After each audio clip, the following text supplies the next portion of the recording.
Hi friends, welcome to yuvatastykitchen. இன்றைக்கி நம்ம என்ன ரெசிபி பார்க்க போகிறோன்னா ஒரு சூப்பரான lunch box recipe tomato rice தக்காளி சாதம். தக்காளி சாதம் எப்படி டேஸ்டியாக ருசியாக செய்கிறதுன்றதை வாங்க பார்ப்போம்.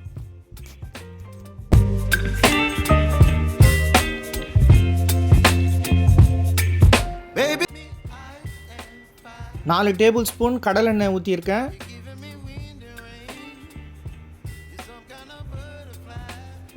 கடலெண்ணெய் நல்லா சூடான பிறகு லோ ஃப்ளேமில் செட் பண்ணிவிட்டு ஒரு டேபிள் ஸ்பூன் கடுகு போட்டுக்கலாம்.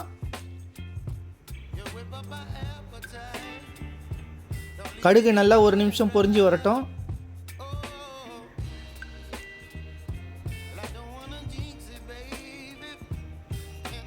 ரெண்டு காஞ்ச மிளகாய் ஆட் பண்ணிவிட்டு ஒரு நிமிஷம் லோ ஃப்ளேமில் வதக்கி எடுத்துக்கோங்க.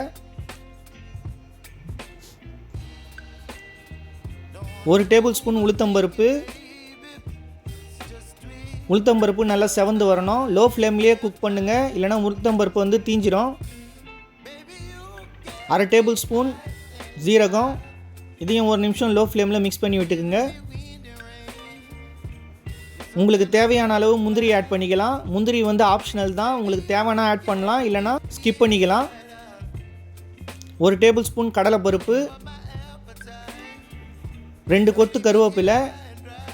இப்போ கடலைப்பருப்பு நல்லா பொன்னிறமாக பொரிஞ்சு வரணும். நல்லா மிக்ஸ் பண்ணி விட்டுக்குங்க. லோ ஃப்ளேம்லேயே குக் பண்ணுங்கள்.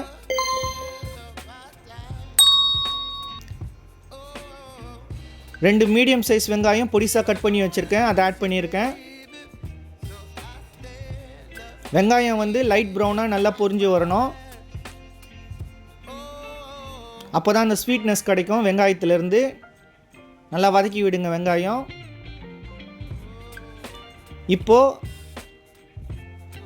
7 மீடியம் சைஸ் தக்காளி வந்து பியூரியாக அரைச்சி வச்சுருக்கேன். நீங்கள் பொடிசாக கட் பண்ணி கூட போட்டுக்கலாம். நான் பியூரியாக அரைச்சி வச்சுருக்கேன், ஏன்னா சீக்கிரமாக குக் ஆகும். அதனால் நான் பியூரியாக அரைச்சி ஆட் பண்ணியிருக்கேன். இப்போ நல்லா மிக்ஸ் பண்ணி விடுங்க. அரை டேபிள் ஸ்பூன் மஞ்சத்தூள், ஒரு டேபிள் ஸ்பூன் காஷ்மீரி மிளகாத்தூள், ஒரு பச்சை மிளகா கீரி போட்டிருக்கேன். ஃப்ரெண்ட்ஸ், இப்போ வர தக்காளிலாம் வந்து இனிப்பு தான் இருக்குது, புளிப்பு இருக்கிறதில்ல. அதனால் ஒரு 10 கிராம் புளியை வந்து சுடுதண்ணியில் ஊற வச்சு கரைச்சி எடுத்து வச்சுருக்கேன், அதை ஆட் பண்ணியிருக்கேன்.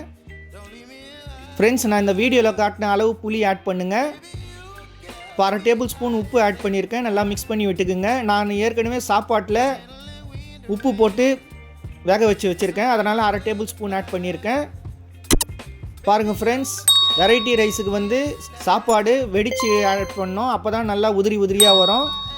குக்கரில் வேக வச்சு ஆட் பண்ணாதீங்க. பாருங்கள் எவ்வளோ உதிரியாக இருக்குது. இப்போது ஒரு 10 நிமிஷம் லோ ஃப்ளேமில் அப்படியே நல்லா சுண்டி வரட்டும். ஃப்ரெண்ட்ஸ், நம்ம சேனலில் வெரைட்டி ரைஸுக்குன்னு தனி பிளேலிஸ்ட் க்ரியேட் பண்ணியிருக்கு. அதில் எல்லா வெரைட்டி ரைஸோட வீடியோவும் அப்லோட் பண்ணியிருக்கேன். அதை வந்து எண்ட் கார்டில் கொடுக்குறேன், அதை விசிட் பண்ணி பாருங்கள். உங்களுக்கும் நல்லா யூஸ்ஃபுல்லாக இருக்கும். நீங்களும் வீட்டில் செஞ்சு பாருங்கள், ரொம்ப சூப்பராக இருக்கும்.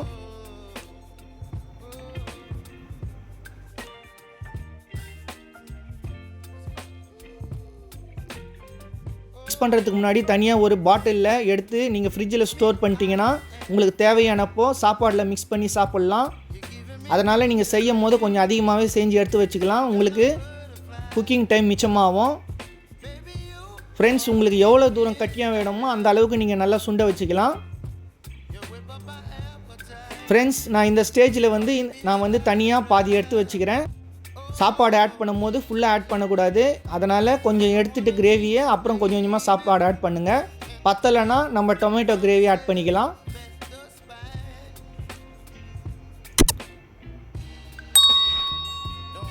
இப்போ வெடித்து வச்ச சாப்பாடை ஆட் பண்ணிக்கலாம். ஃப்ரெண்ட்ஸ், சாப்பாடு ஆட் பண்ணுறதுக்கு முன்னாடி ஒரு கையளவு கொத்தமல்லி பொடிசாக கட் பண்ணி போட்டுக்குங்க டொமேட்டோ கிரேவியில். இப்போது சாப்பாடு ஆட் பண்ணுவோம். ஃப்ரெண்ட்ஸ், வெரைட்டி ரைஸை பொறுத்த வரைக்கும் வெடித்து சாப்பாடு ஆட் பண்ணுங்கள், குக்கரில் வெடிக்காதீங்க. அது வந்து கட்டியாக ஆகிடும். அதனால் வெரைட்டி ரைஸோட டெக்ஸ்டர் வராது. அதனால் நல்லா வெடித்து ஆட் பண்ணிக்கோங்க. பாருங்கள் எவ்வளோ உதிரியாக வந்திருக்கு.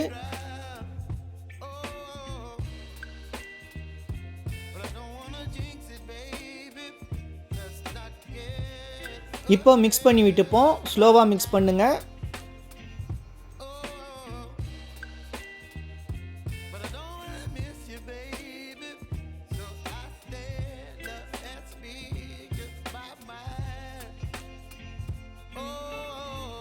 பாருங்கள் ஃப்ரெண்ட்ஸ் எவ்வளோ கலர்ஃபுல்லாக வந்திருக்கு. ஏன்னா நான் காஷ்மீரி மிளகாத்தூள் ஆட் பண்ணியிருக்கேன்.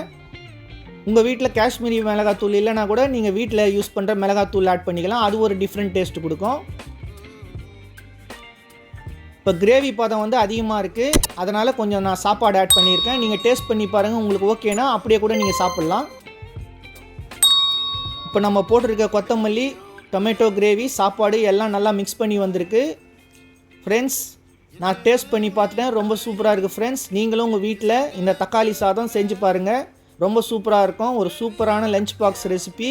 மறக்காமல் நம்ம பிளேலிஸ்ட்டை விசிட் பண்ணுங்கள்.